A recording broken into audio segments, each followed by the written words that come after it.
A few of you guys have been asking for some more endgame videos, so in today's video we're going to go over a rook against connected pawns. So let's start with white to move with two pawns on the 6th rank. So as you've probably heard before in chess, a lot of times people say connected pawns on the 6th are the equivalent of a rook. This is exactly why. If you look at the black rook trying to stop both of these white pawns, there's no way to do it. So if we try to attack from behind, the pawn advances. And now the problem is if we just make a waiting move, the other pawn advances, and after takes, this is a win for white. Queen against rook. And that's something for a different lesson. Queen against rook is sometimes tough to win, but that's going to be a win. So in this position after a6, what if the rook comes from the side attacking both pawns along the 6th rank? White can still push either pawn, and if the rook takes the other pawn, white gets the queen. And if the rook tries to stop that leading pawn, the other pawn advances, and now the pawns are protecting each other's queening square. So again, white's going to queen. Alright, so when white gets pawns on the 6th rank like this that are connected, these pawns are stronger than the rook. So black is going to need help from the king in this scenario. Alright, but now let's look at the pawns on the 5th rank, and this is black to move. Now black is winning. There's a couple ways to do it. You can attack from behind, hitting both pawns along the 5th rank. If one pawn advances, you capture the other, and then get behind the first pawn. So that's pretty easy. The other way you can win is attack from behind, and after one pawn pushes, you can attack both at the same time. And if this pawn pushes, capture, get behind the other one. Alright, so pawns on the 5th rank, black to move, black is winning. What if it's white to move here? So now white gets one pawn on the 5th and one pawn on the 6th. This is still a win for black, and there's two ways to do it. You can check first. So over here you can see Lichess has the table base. But the check is really just delaying the main plan, which is get behind the lead pawn. So we want rook to a1. Now if this pawn pushes, black captures. And if this pawn pushes, black captures. So all white can do is wait. And now again we use this technique of attacking both pawns. And no matter which pawn white pushes, black is going to win both. So when it's just the two pawns against the rook, white needs this scenario. White needs the connected pawns to be on the 6th, not one pawn on the 6th and one pawn on the 5th. You need both pawns on the 6th. So that's why these pawns are as strong as a rook, or in some cases stronger. Now let's look at a scenario where the black king is nearby the white pawns. So this is black to move. We see the pawns on the 6th again, and the white king is over here ready to help out. There's two winning moves for black, king d7 and rook a1 check. I want to look at king d7. So when these pawns are getting advanced or the king is nearby helping, really what you want to do is get your king in front of those pawns. Get your king on one of these two squares, and that'll make it easy to stop the pawns. So here I recommend king d7, trying to get the king in front of these pawns. Now let's say white pushes one, a7. Looks pretty dangerous, about to queen. This pawn's coming up as well. Now you can play rook to a1 check. The rook is going to guard the queening square. After king b5, there's only one winning move, because this pawn is about to push, making a queen. We need king to c8. So now the rook stops this pawn and the king stops this pawn. Alright, let's say king c6. Only one winning move again. We need to check this king away and then park our king on b7. This is the perfect square for the king. We're now stopping both pawns from advancing. And on the next move, we can use our rook to come help win the b pawn. So let's say king here. We have rook b1. The king moves again. Rook takes b6. And black is winning. So to recap this one, when the king is nearby, you'd really like to get your king in front of the pawns as black here. All right, now let's look at some scenarios where the black rook cuts off the white king. So in this case, we're cutting off the white king on the third rank, and it's black to move. This is going to be a win by getting our king over. So let's say king here, a5, king f6.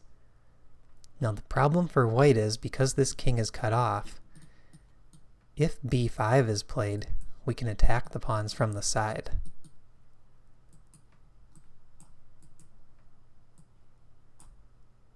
And now this is sort of a different type of endgame, but this is still a loss for white. We can march our king across.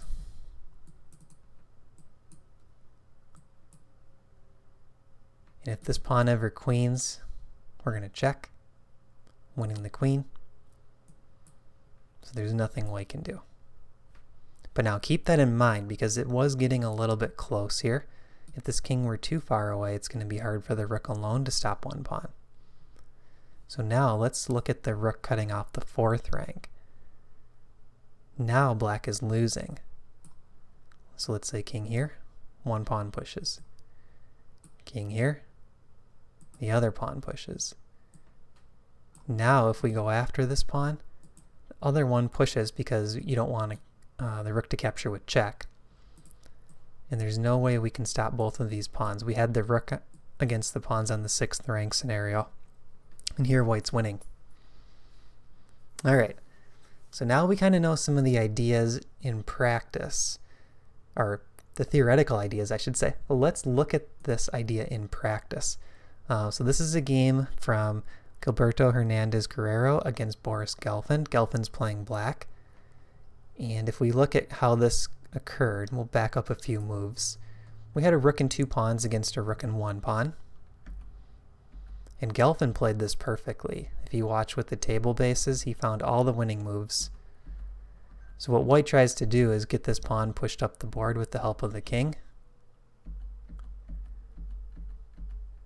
And then as soon as this pawn pushes, Gelfand takes and gets this scenario, two pawns against rook with the king helping.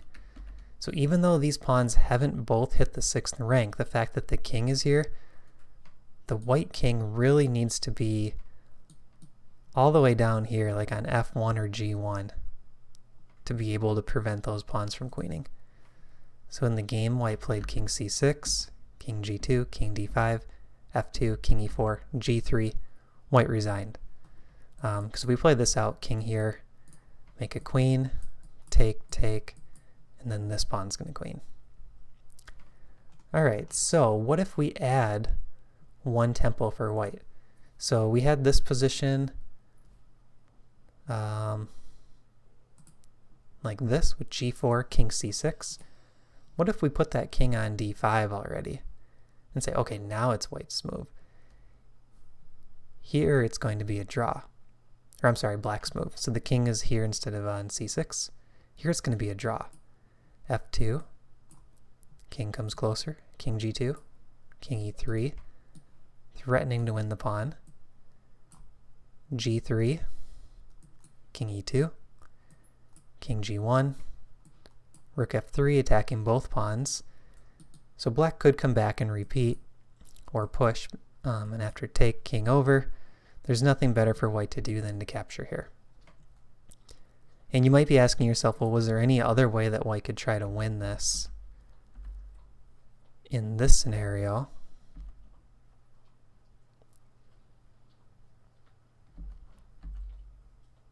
But I don't think there's any other even attempts that make sense to me. Yeah, king e2 is the only move there.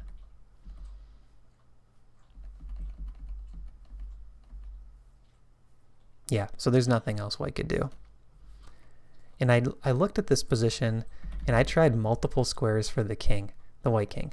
I tried here, here, here, and these are all drawn. The only way that white's able to win is if the king is securely planted in front of these pawns. That's the only way that white can win this.